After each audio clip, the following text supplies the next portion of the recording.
नमस्कार दर्शकों, सब कुछ विचित्र चैनल में आप सभी का स्वागत है। दर्शकों, आज के समय में इंसान किसी की भी खुशी को देखकर खुश नहीं है या कहीं उसकी तरक्की को देखकर खुश नहीं है। इसलिए उसे झुकाने के लिए या कहीं उसकी खुशी को भगाने के लिए उसके चेहरे पर मुस्कान हटाया जाए, वो दुख में रहे, परेशानी में रहे, उसके लिए तंत्र मंत्र का सहारा लेते हैं। अगर आपको भी लगता है हमारे घर के किसी व्यक्ति के ऊपर या आपके ऊपर किसी ने तंत्र मंत्र कर दिया है और आपके काम काज में बाधा आ रही है या और भी कई परेशानी हो रही है, तो आज मैं आपको कुछ ऐसे इलाज बताऊंगा जो तंत्र मंत्र को हटा सकते हैं या कहें आपके साथ जो परेशानियां हो रही है उसे कम कर सकते हैं या पूरी तरीके से सही कर सकते हैं। दरअसल काले जादू के माध्यम से व्यक्ति किसी भी हद तक जाकर अपनी मनोकामना की पूर्ति एवं अपने स्वार्थ को सिद्ध करने का प्रयत्न करता है या किसी को नुकसान पहुंचाने का भी काम करता है। बंगाल और असम को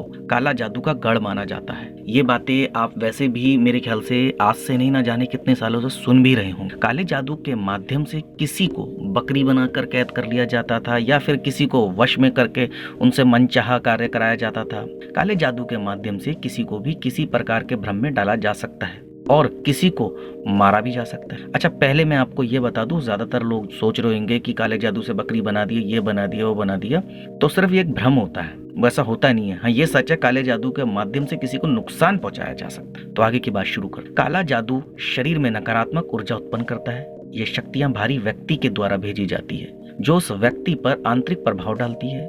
दरअसल काला जादू मनोवैज्ञानिक ढंग से कार्य करता है। काला जादू करने वाले आपके अचेतन मन को पकड़ लेते हैं। इसका प्रभाव आपके मन पर होता है। काले जादू के अंतर्गत मुठकरनी विद्या, वशीकरण, स्तंभन, मारण, भूत प्रेत, टोने और टोटके आदि आते हैं। अधिकतर इसे तांत्रिक विद्या भी कहते हैं। इसके अलावा बहुत से ऐसे पारंपरिक अंधविश्वास और टोटके हैं जो लोक परंपरा से आते हैं, जिनके पीछे कोई ठोस आधार शायद नहीं है। ये शोध का विषय भी हो सकता है। इसमें से बहुत सी ऐसी बातें हैं जो धर्म का हिस्सा है और बहुत सी बातें नहीं भी है। नकारात्मक दिमाग वाले लोग काले जादू का इस्तेमाल इसलिए करते हैं ताकि जल्द से जल्द अपनी इच्छाओं को पूरा कर सके। तंत्र शास्त्र में काले जादू, टोने टोटके, वशीकरण, सम्मोहन, मारण आदि शब्द भी आते हैं जो नकारात्मक शक्तियों के परिणामों के घोतक है। यह जिस व्यक्ति पर लागू किया जाता है उसकी मानसिक अवस्था बिगड़ जाती है और अजीबोगरीब हरकतें करने लगता है। तंत्र विद्या में मार और संहाल दोनों उपलब्ध है, अर्थात इसमें तांत्रिक क्रियाओं से बचाव हेतु उसका कार्ड भी मौजूद है।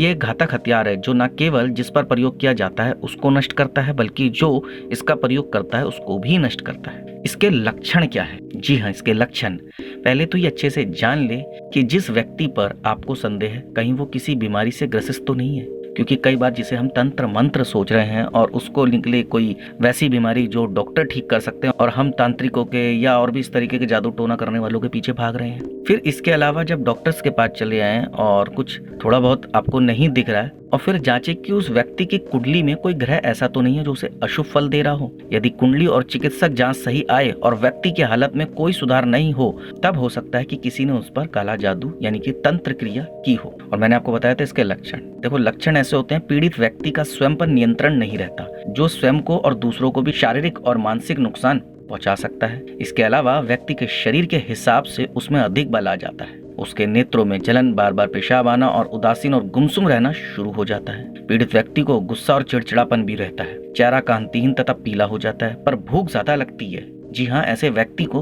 भूख ज्यादा लगती है जिसके ऊपर तंत्र क्रिया की होती है। ये बहुत ही दुर्भाग्य की बात है कि अज्ञानता और धीरज की कमी के कारण आज लोग शैतानी शक्तियों के इस्तेमाल करने से भी नहीं चूकते।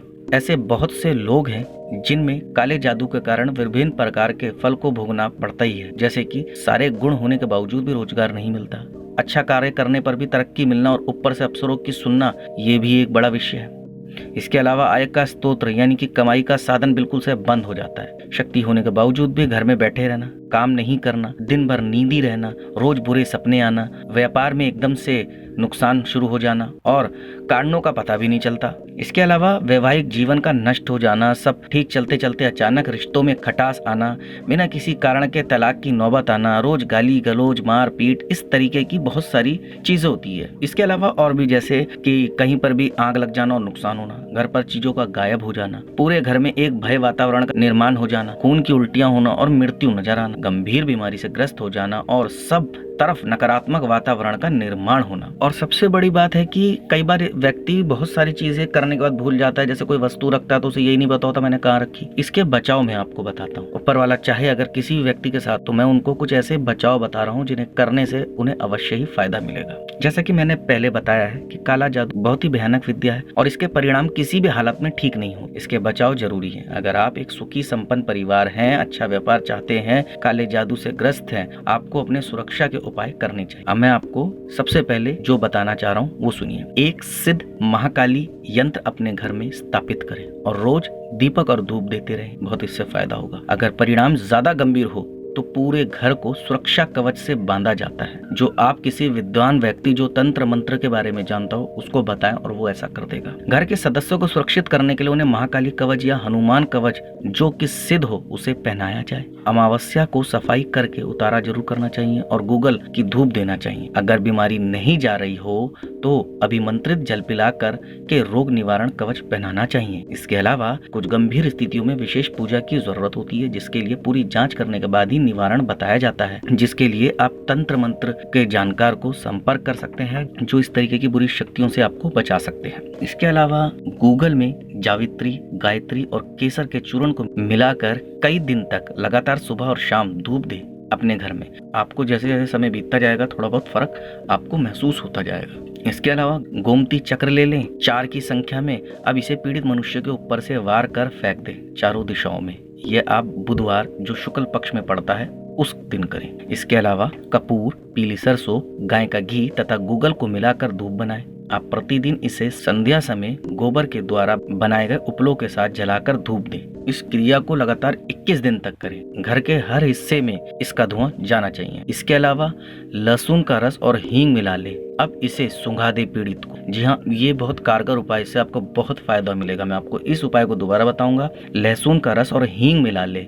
अब इसे सुंघा दे, मतलब जो भी पीड़ित व्यक्ति हो जिसके ऊपर तंत्र क्रिया की हुई हो उसको सुंघा दे। इसके अलावा जड़ ले लें काले धतूरे की। किसी भी रविवार के दिन उसका ताबीज बनाकर पहना दे पीड़ित व्यक्ति को। इसके अलावा अपने घर पर पौधा जरूर लगाएं तुलसी का। जी हाँ, बहुत फायदा होगा। इसके अलावा 5 बूंद शहद की मिला लें गाय के कच्चे दूध में संध्या के वक्त। अब इसका छिड़काव करें घर के प्रत्येक स्थान पर। मुख्य द्वार तक पहुंचकर बाकी सारा दूध को वहीं पर गिरा दे। इससे भी आपको अवश्य फायदा मिलेगा। प्रतिदिन पीड़ित व्यक्ति को पाठ कराना चाहिए हनुमान चालीसा का। इसके साथ ही साथ गायत्री मंत्र का भी 11 बार जप करना चाहिए। इसके अलावा 1.25 किलो कोयले को साबुत उड़द के साथ मिलाकर काले रंग के 1.25 मीटर कपड़े में बांध ले। अब इसे पीड़ित व्यक्ति के ऊपर से वार कर जल में प्रवाहित कर दे। इसके अलावा एक चांदी की कटोरी में लौंग और कपूर एक साथ डालकर पूजा स्थान में जला दे प्रतिदिन रात को सोने से पहले। इससे आपको बहुत फायदा मिलेगा। इसके अलावा सदा हनुमान जी का ध्यान करें व सुंदर कांड का पाठ करें। शनि और मंगल के दिन याद रखें, पीड़ित व्यक्ति को अगर ठीक करना चाहते हैं और इस तरीके का पाठ करें तो आपके घर में नॉनवेज नहीं खाना चाहिए किसी को भी और ना ही बनना चाहिए। इसके अलावा शनि तथा मंगलवार के दिन श्रृंगार करें हनुमान जी का और उन्हें चोला चढ़ाएं। इससे आपको बहुत फायदा मिलेगा। इसके अलावा प्रतिदिन पवित्र होकर सुबह शाम 2-2 अगरबत्ती महाकाली के लिए जलाएं और उनसे अपने शरीर और घर की रक्षा के लिए प्रार्थना करें।